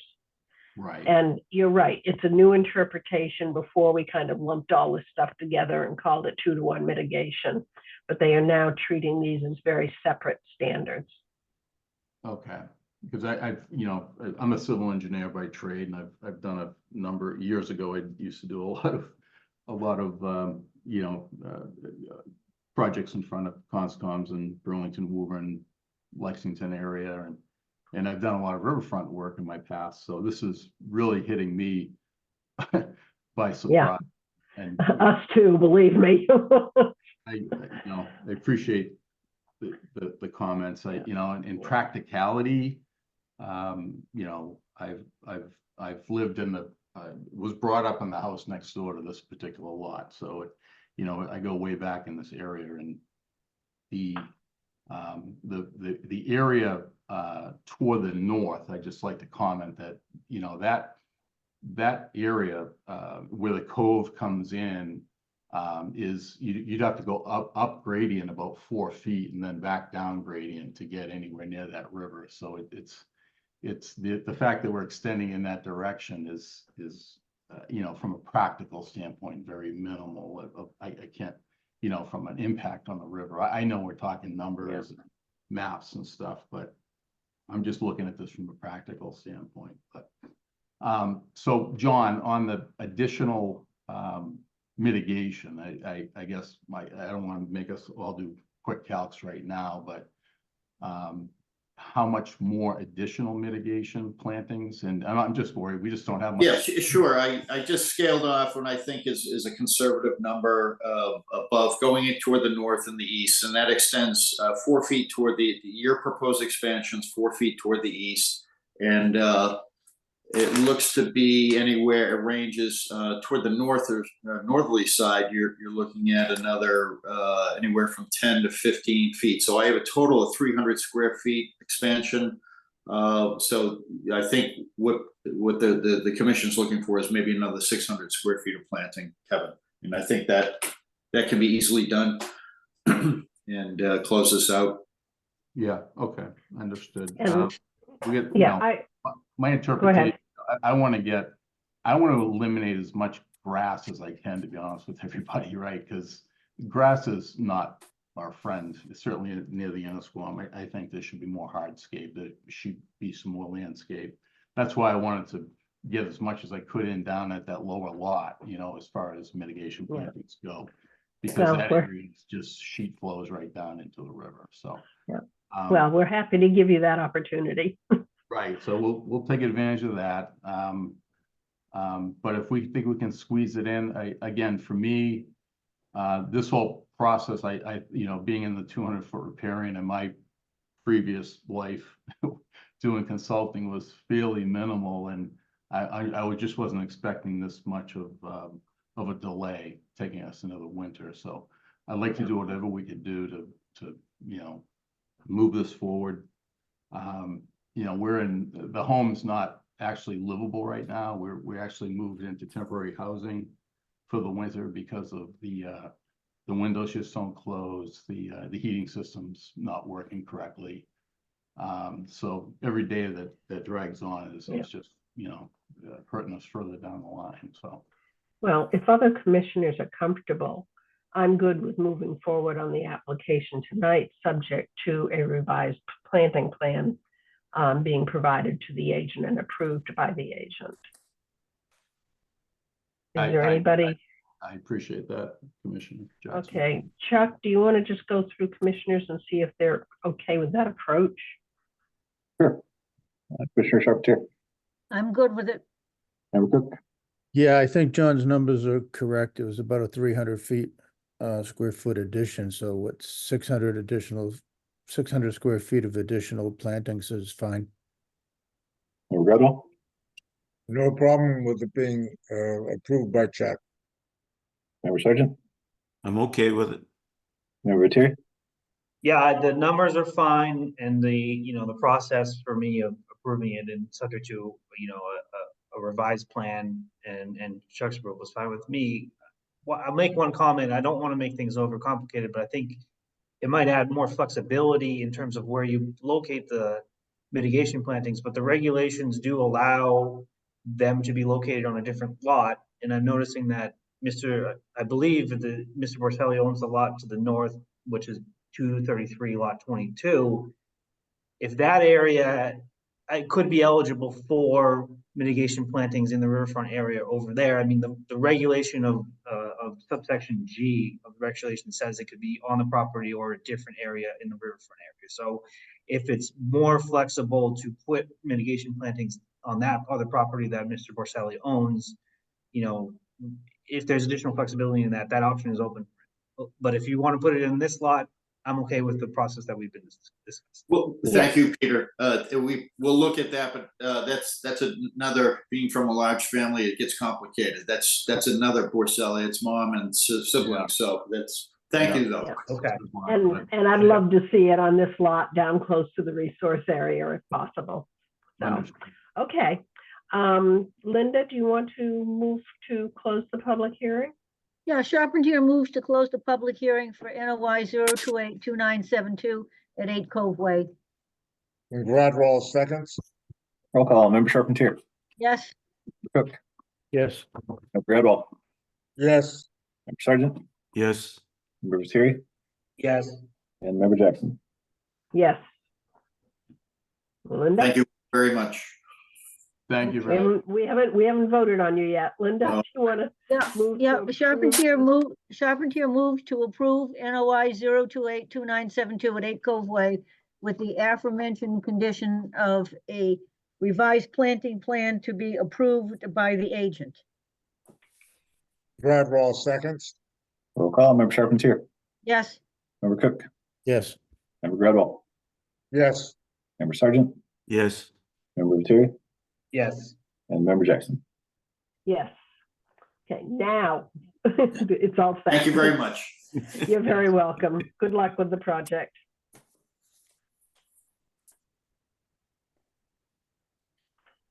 And Rob, do we have Rob back? I'm back. Yes, we do. Okay. All right. You want to keep going, Angel? Or you want me to take the reins again? It's up to you. I'm happy to have you take over. Okay. All right, we're into new business. We have RDA 1797 5-Way Road, Nicholas Foley, installation of a driveway in buffer zone to bordering vegetative wetland, Abby Manzi of DeRosa Environmental Consulting representing. Is this a? Mike DeRosa, I think, will be joining for her.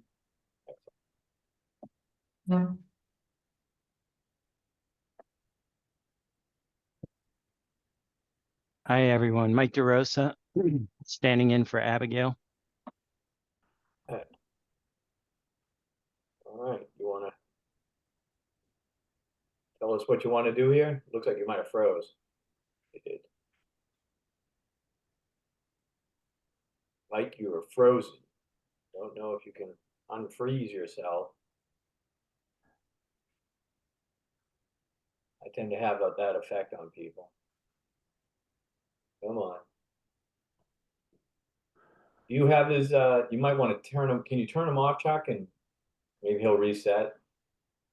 I don't know if that's possible, but Yeah, I can try to, crash him out and let him crawl back in.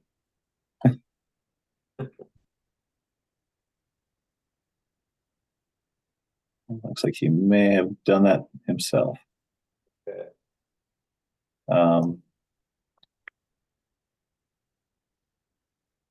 Do we want to move on to the next one while we're waiting? Yep, Sure. let's do that. Okay. Next up then would be notice of intent, 0282975-1236 Washington Street, Gregory Henslin, to raise and rebuild a dwelling in riverfront area and land subject to coastal storm flowage. John Judway at Gateway Consultants, Inc., representing. Thank you, Mr. Chairman. New twist on my last name. I'll consider that. What did I say? Judway. Judway, oh wow, maybe that is something new. For the record, John Hi, Judd, Paul. engineer with Gateway Consultants, representing Greg Heslin, who is here tonight as a audience member. This is a proposal to reconstruct an existing dwelling, the building, I should say, as an accessory dwelling unit at 1236 Washington Street. The resource area associated with this project or property is a channel that empties from the southerly side of Washington Street, goes out toward Folly Cove. Thanks, Chuck. So this is more or less a 2-foot wide brook. It is considered under stream stats, it is considered a riverfront. So we are treating that as such. And Greg has gone through ZBA, attorney Deb Ellison has gone through and that has been approved for the reconstruction as an accessory dwelling unit in the more or less the same footprint as that existing dwelling as you see there. The proposed building is going to be slightly further away from the actual resource area, and we are providing a substantial amount of mitigation plantings, all of which is tabulated in the mitigation calculations table, as well as we are providing stormwater infiltration closer to the toward the resource areas, if you will, where currently none exist now. So you can see the riverfront area redevelopment mitigation chart. We're trying to get this into a cohesive, understandable format for this project and others going forward. Chuck, I'm not sure if you have any comments on that. I know we've been going back and forth. We did incorporate the existing degradation on the property, which consists of a pervious cobble driveway up toward the southerly portion of the site. And that is all considered degraded area, all of which is within the 100-foot riparian zone to this unnamed brook that goes just off-site. And we are lining all proposed work with an erosion control SOC, and we can answer any questions that you might have. Thank you. Okay, thank you, Mr. Judd. Commissioner comments, we want to open up a public comment. So first up would be is if anybody in the public wishes to speak for or against the project at, what are we at here, 5 Road, may do so by hitting the raise your hand button. No, am I up the wrong one? The next one, yeah. 1, 2, 3, 6. Right, yeah, okay. I'm sorry. For anyone who wants to speak for or against the project at 1236 Washington Street may do so by hitting the raise your hand button, or using *9 on your handheld device. We currently have 5 attendees and there are no hands up at this time. At this point, when we open up to commissioner comments, Member Sharp, Chair. I have no comments. Member Cook, No comments. Member Gradwell, No comment. Member Sergeant. Yes, I really believe the building should be set back further from the perennial stream as far as possible. And mitigation planting should be planted between the building and the perennial stream. There should be a 2-year monitoring for the mortality of mitigation plantings. And there also needs to be a continuing condition that prohibits further alteration of the mitigation area. All dewatering must be adequately treated before being discharged. Thank you. Member Viteri. There's like the area of the existing building that's between the river and where the new proposed building is going to be. That's a little rectangle that has cross hatching on the plan. I'd like to, if it's not already planned to be restored, I'd like that to be restored consistent with 1058.5F, I believe is the restoration condition. That's my only comment. Member Villa. nothing else to add at this time. Member Jackson.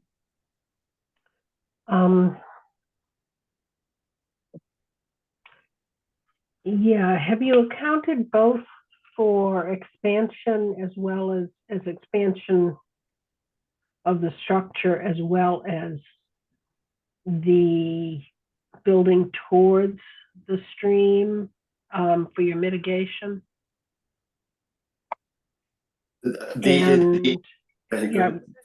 And your DEP comments, didn't they suggest doing an alternatives analysis regarding the location?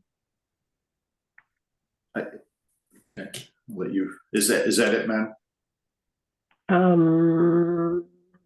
And there should be a condition on, I think Mr. Sargent said, as prohibiting further alteration in the mitigation area.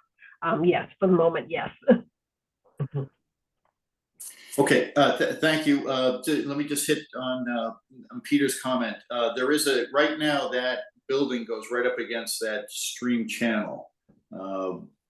So thanks Chuck for bringing that up. You can see the hatch line goes right there. And we're moving that actually further away from the channel. So that certainly has an opportunity to be planted there as a buffer to add, some native plantings there because there is none now. That building goes right up against that channel, which is the same as the lot line. So that's certainly something that can be further, planted there to create more of an improvement there. That kind of touches upon Ann Joe's comment. Did we account for moving closer? We're actually moving this further away. You can see it's right now there's 0 setback, and we're moving it further away 4 feet. To touch upon what Mr. Sargent had suggested is, can we move it further away? There's other factors here that involve the actual disruption of what's currently what we consider degraded. You can see the building is surrounded by there's a cobble toward the cobble patio toward the east of it, and so that we're basically taking that footprint that is degraded and working with that. We do have a deck that would be further toward Folly Point, for Folly Cove rather, but that's, you can see we're much further away, well outside the buffer zone. But everything is within the 100 riparian zone to the brook, but we're pulling it away, and our thinking is that that is an improvement, and that's the reasoning for that. But we're open to any other further comments or potentially. Greg may have some thoughts too. Greg, feel free to raise your hand if there's other points that you'd like to make. Yeah, Greg's. He's put his hand down now. Greg, raise your hand if you'd like to speak, I guess. And at some point, I'd like to hear from you, Chuck. It keeps moving around here. Here we go. Hi, thanks. This is Greg, and I'm here with my wife Molly. And oh, I don't think we can turn the video on. You can just talk. Anyways, yeah, so I appreciate the comments. We did move it away from the stream, and we're actually raising it up another foot beyond where it is right now. But moving it any further away from the stream wouldn't be feasible for this project, because then it would pull it in front of like the first floor of the other house where my parents live, and the house would be right in front of them. So for us, I mean, this is like, I mean, it's still a really small house. Like, we're not trying to build big and within that 10%, the new law, but it's only 1,200 square feet, but I can't move it further right. It would kind of kill the project for us because it would be in front of my parents' deck. So thank you.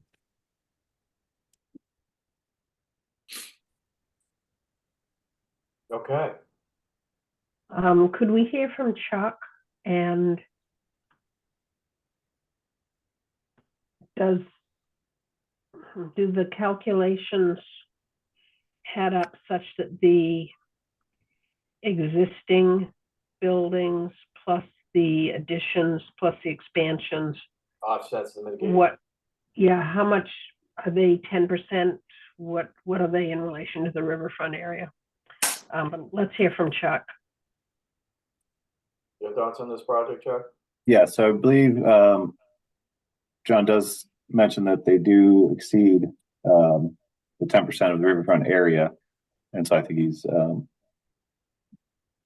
aware of that because of the all the other disturbed areas.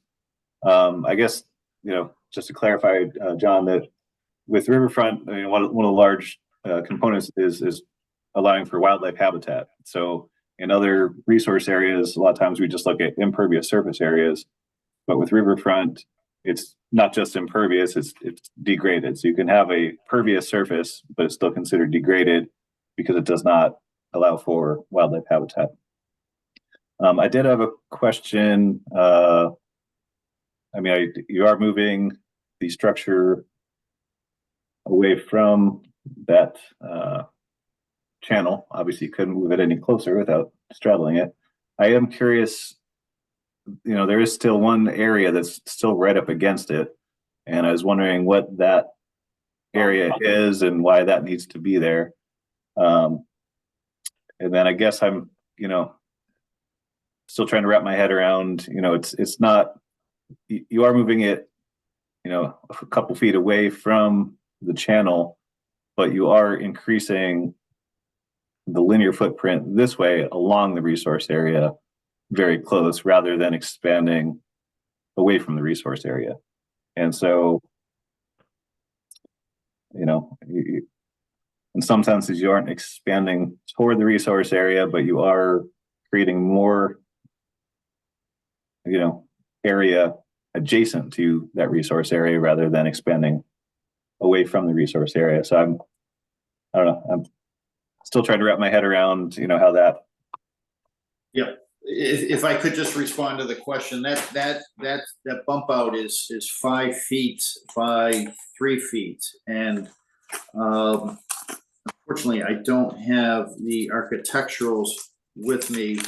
I'm sure Greg and Molly have it studied, and they probably know every square inch of this proposed building. But whether that can be relocated or pushed back, I'm going to have to defer to them. And I don't disagree. Obviously, the footprint is larger, but in my opinion, we are providing the requisite mitigation plantings. We've gone through, as I said, trying to portray everything in a consistent manner going forward with degraded area, riverfront area, proposed impacts. Indicating, trying to meet all the standards of 1058, which we're all interpreting freshly. Let's use that word. With that said, we're looking at a 3x5. Typically, in my experience, measuring up buildings, it's usually a fireplace. That's that size. It's a typical, but I can't be certain. Do you want to call you want to just check with your client, Joe? I mean, I'm gonna do another name.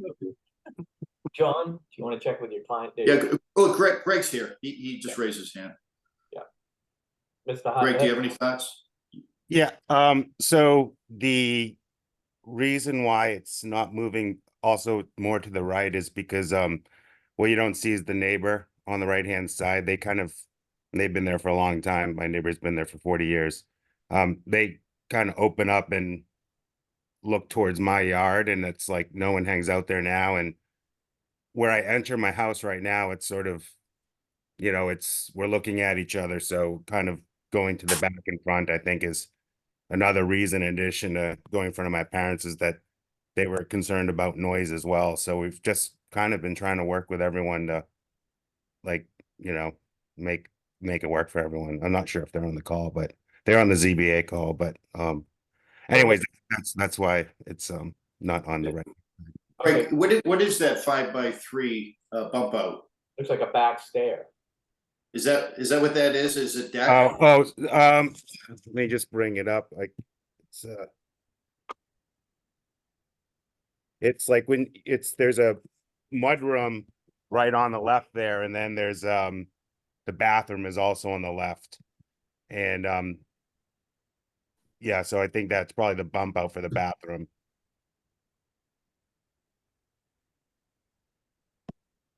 I'm trying to find the plan right now. It's let me see if I can. Very big mudroom. It's only 5x3 and a toilet room. So I think the commission is. I don't want to speak for the commission, but our feeling is that if that bump out could go away, we get a much cleaner feel for the protections against the stream. But we also can't dictate on how you want to build your house. So. Yeah, so I'm looking at it right now, and the reason, and I'll have to ask our architect. So the bump out is basically the toilet is sitting like it looks like if you drew a line and were to cut out the bump out, you would hit the front of the toilet. And so I think when he designed it, he was saying it was like the minimum size bathroom, because otherwise he couldn't have a bathroom on the first floor. Just in what we were trying to achieve. So that's the reasoning. I mean, I could take a look at it again, but it's a toilet, that whole bump out right there.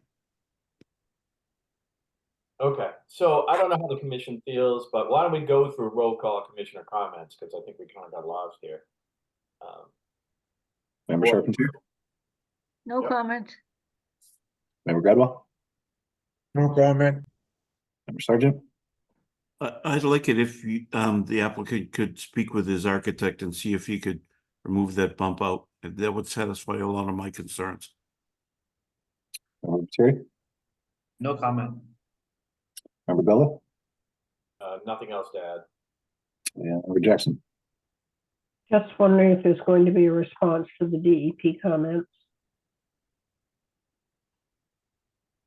Okay, Greg, I don't know, so we can continue if that's the case. I mean, What's John, the DEP? I guess on if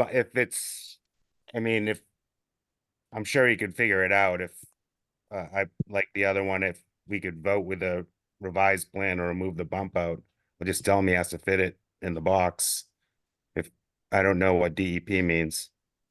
If I could, Madam, so I think when DEP got that, we revised the plan, and albeit it was late, but the plan that you see in front of you, in my opinion, addresses their comments for a degraded area. That was one of their comments. Obviously, the other was to take a look at alternatives, which I think we've just sort of vetted and considered. Thanks, Chuck, for bringing that up. You can see that he's looking for permanent impacts, quantified for all temporary and permanent impacts, which we've not just impervious areas at as Chuck had pointed out. So we went through and revised that riverfront chart to include all degraded areas. And we appreciate Chuck reaching out to us prior to the meeting, indicating that in his opinion that that cobbled driveway, which is albeit pervious, is still degraded. And it doesn't have the function for wildlife. So that's, I believe we've addressed that. And then also the alternatives, I think Greg has brought those out as well. Those are his reasoning. And certainly if we can remove that bump out, I think we're really doing the best we can here on for this particular site. Yeah, this is Okay. Commissioner Cook. Can we see about getting some of the plantings moved down towards the brook in front where that hash mark area is? Yes, and that was another suggestion that I think Peter had brought up. We can move that or even add some plantings that currently exist where that building currently exists. That would kind of create that buffer zone for infiltration and wildlife, etc. Between the proposed building, and coupling that with that removal, if Greg is amenable to that, we can extend that so we have one continuous line of plantings all the way down to the proposed infiltration basin. That would be nice. Okay. So I don't know where we landed here. Are we gonna send them on their way with a couple of things to change, or do we need to continue? We're okay with taking care of those minor revisions, adding that strip and removing that bump out. If that's not something that Greg feels like he can live with, Greg and Molly, then we'll have to come back. But we're okay with closing the public hearing based on those changes. Okay. Commissioners, any other comments before we close it? Yeah, I guess my only concern is if the architect comes back and says they can't change that for some reason, you're gonna have to file a new NOI then. My guess that's billable hours. Rob, any comments on that? So. Funny guy. No, I think well, unfortunately, but I'm confident they're gonna figure this out. But you're right, Chuck. There is a chance they'd have to come back with another notice. But I'm confident they won't. So with that, then, if there are no more comments, do you want to move to close the hearing, Angel? Sure. Commissioner Jackson moves to close the public hearing for NOI 0282975 at 1236 Washington Street. Charpentier seconds. We'll call Member Charpentier, Yes. Member Cook, Yes. Member Gradwell, Yes, Member Sargent, Yes, Member Materi, Yes. Member Bella, Yes. and Member Jackson. Yes. Commissioner Jackson moves to approve NOI 0282975 at 1236 Washington Street with the aforementioned conditions, including eliminating the bump out and on the existing building expansion and moving plantings closer to the brook. Charpentier seconds. We'll call Member Charpentier, Yes. Member Cook, Yes. Member Gradwell, yes, Member Sargent, yes, Member Materi, Yes. Member Bella, Yes. and Member Jackson. Yes. Thank you all very much. Thank you. It looks like Mr. DeRosa has rejoined. Oh, okay, great. Yeah. Into panelists now.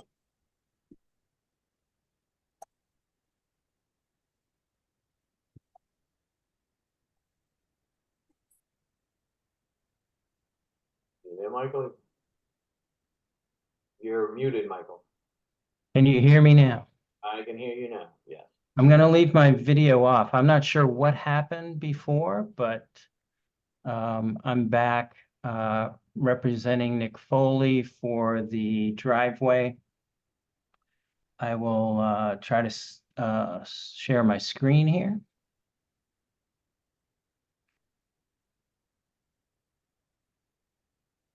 Can everyone see that plan? Yes. Let's hope I stay on screen. Hold on a second, just before you get started, I just want to introduce this project in case people are listening. So this is RDA 1797 5-Way Road. Nick Foley for the installation of a driveway buffer zone to bordering vegetated wetland. Abby Manzi and DeRosa Environmental Consultants Inc. representing. Now, please go ahead. Thank you, everyone. Sorry for the technical glitch before. No worries, no worries. Name and address, though. Mike DeRosa, DeRosa Environmental, Thank you. representing Nick Foley.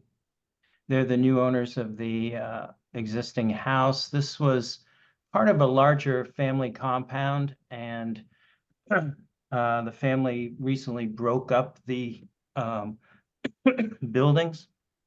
And so they're on different lots now with different owners. So it's not owned by the family. They had a shared driveway to access the buildings before, and now we're in different ownership. So part of the agreement was to get a separate access to this building at house at number 5 Way Road.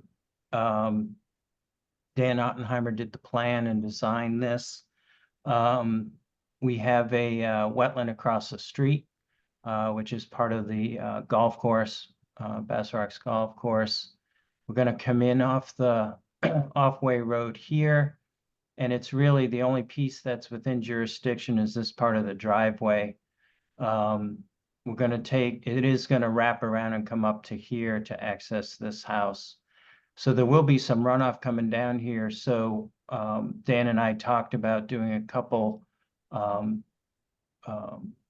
drainage trenches, which will then go into rain gardens, which are then, we have a detailed planting list, which I'll go through.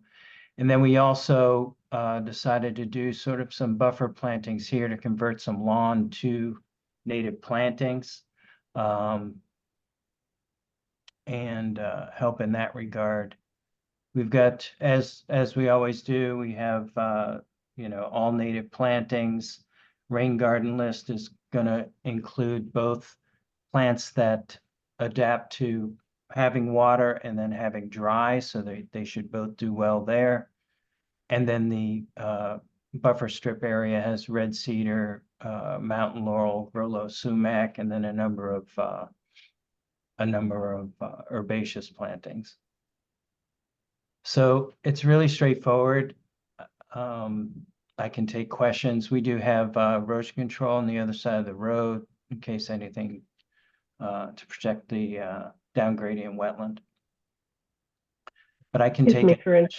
I'm sorry, excuse me for interrupting. Commissioner Jackson just realized you should be recusing, so I'm leaving this part. Okey doke. Okay, were you all done? I'm sorry. No, I'm done. So I can take questions now if you have any. Okay, the first one would be to open up for public comment. If anybody in the public wishes to speak for or against the project at my 5-Way Road, may do so by hitting the raise your hand button at the bottom of your screen or hitting *9 on your phone or handheld device. We have 3 attendees present, and it looks like the homeowner would like to speak. Nick Foley. Hello, Nick. Can you hear me? Yes, I can. Thank you, Charles and Robert. I'm Nick Foley, and yes, my wife and I moved in 3 years ago, and I am just happy to join, and certainly hope to do a very sound job, whatever we believe is intelligent for the wetland. So I just wanted to mention I certainly am here, of course, support the project, but thanks for your consideration. Sure. Just announce your address for the record. Yes, sir. It's 5-Way, W-A-Y Road, Gloucester, Massachusetts, 01930. Thank you, sir. Okay. With that, we can move on to conservation. Commissioner comments? Move to commissioner comments. Member Charpentier. No comments. Member Cook. No comments. Member Gradwell. Comment. Member Sargent. I'd like a 2-year monitoring for the mortality of native plantings. Member Terry No comments. and Member Gola. No comments, but I I still need to, I didn't open it for, I did already open it for other. Yeah. Yep. Overthinking. Okay, so with that, Chuck, do you have anything else to add? We only have some. I don't. I'm happy to say I have nothing to say. Makes it easy. All right. If everyone's good with it, we want to move to close the hearing? Yeah, Charpentier moves to close the public hearing for RDA 1797 at 5-Way Road. Gradwell, second. Roll call, Member Charpentier, Yes, Member Cook, Yes. Member Gradwell, Yes, Member Sargent, Yes. Member Terry, Yes. and Member Gola. Yes. okay, and Charpentier moves for a negative determination for RDA 1797 at 5-Way Road with the aforementioned condition of 2-year monitoring for the mitigation plantings. Gradwell, seconds. Roll call, Member Charpentier, Yes, Member Cook, Yes. Member Gradwell, Yes, Member Sargent, Yes. Member Terry, Yes. and Member Gola. Yes,